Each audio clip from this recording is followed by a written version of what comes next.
Yeah, what happened? The brakes pack with snow and don't work properly. But I'm still dry. When designing a product, it feels like a lot of companies start at the capitalist end goal of profit, and then they use that to guide every other step in the process.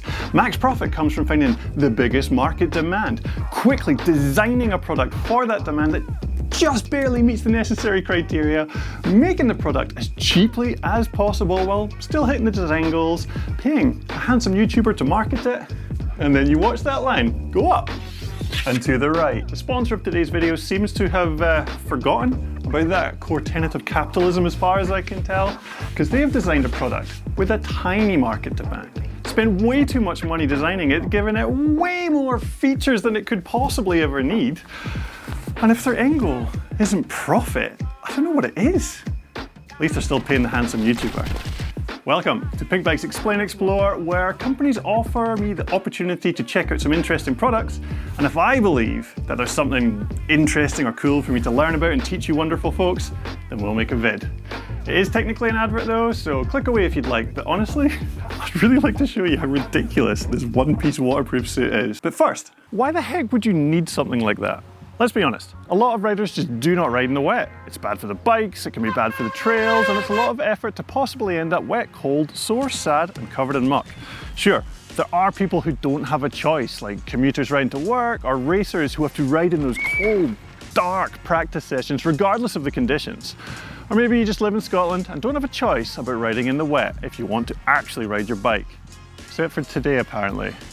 If you do end up needing to ride in the wet, there are several levels of weatherproofing to make the experience a little less miserable. A delightful DIY option that we sometimes see less prepared racers deploying is the dynamic duo of bin bags and duct tape. For the low price of $4.99, you can deploy a comprehensive coverage from top to toe. Imagination is your only limit, so go nuts. As it's the only option with a tailored fit, this setup gets bonus points for that. Waterproofing can be best in class if you've done a good tape job.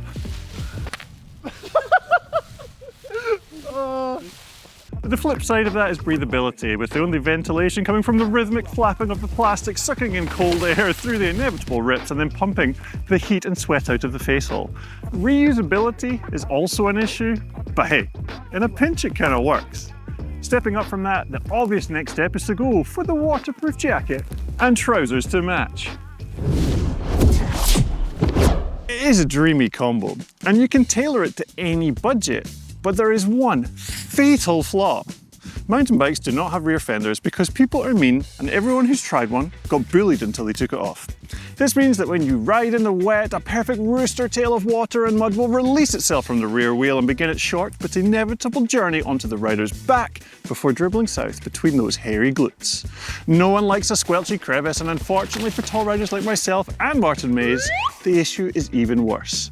The solution, somewhat unfortunately, is to take the waterproof trouser, the waterproof jacket, and then marry them together into a glorious one-piece item that forms an impenetrable barrier to that abusive, sloppily slung soil. No more crevices shall have to be subject to the dirty water ingress against their will. Only given the whole load demand thing I mentioned at the start, it doesn't really make sense to invest a lot of money, time, and effort into such a product. So a lot of companies will just make an ill-fitting waterproof shell that isn't actually much better than the bin bag option, and honestly, rips just as easily. And then we get to this enigma, a financial forecaster's worst nightmare, and my new favourite item of clothing. I'm not going to list all the features of this rig, you can find them if you're actually interested, but there's a few things that show how hard the designers have cooked. It's just delightful. The magnet hood, so simple. A tiny stick-on magnet with an integrated one in the hood, snaps into place, keeps it there while riding. Love it. Check this one. Whoever was in charge of pockets had a lot of fun. Goggle wipe, easy. Key clip, no big deal. Silicone grippers to stop things flopping around in there when you're riding. Interesting. Padded phone sleeve inside the chest pocket which protects the phone and allows you to put other things in there without scratching the screen. And that's just brutally practical. There's so many other little details that I just keep finding, and it just makes me smile, but it's what's inside that really counts. Suspenders, baby! My nipple! These things combined with the waist straps are what make this the best fitting system I've used. I'm 6'7" or 2 meters tall, and I always have to size up to ridiculous big massive parachutes to get the length in the legs, the arms, the torso, because I'm just way off the bell curve. Yet this XL suit with suspenders to help adjust the legs to the right length without them falling down, and the waist straps to cinch things in means I'm not a parachute, and dare I say it, I might actually feel comfortable enough to wear this onesie out in public. Hi.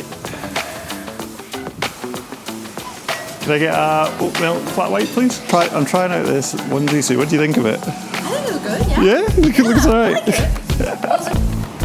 I Turns out the public are actually really nice, and I just have anxiety. And I definitely feel good about wearing it out in a soggy ride. And I feel like this product's actually a really good analogy for the manufacturer as a company, and it reflects how they began, with Dr. Leatt seeing a problem back at the turn of the century, and he used his expertise, scientific knowledge, to try and solve that problem, which led to their famous neck brace. The main goal, right at the start, was not profit, but problem solving. And it seems like they still apply that methodology today with so many interesting solutions in their products. But with this one, it's probably not going to make them that much money. That is a shame.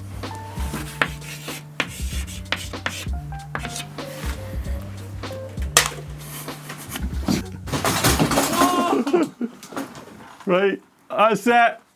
Game over. Look. That's when someone says that's a wrap, Cathro burns the set down.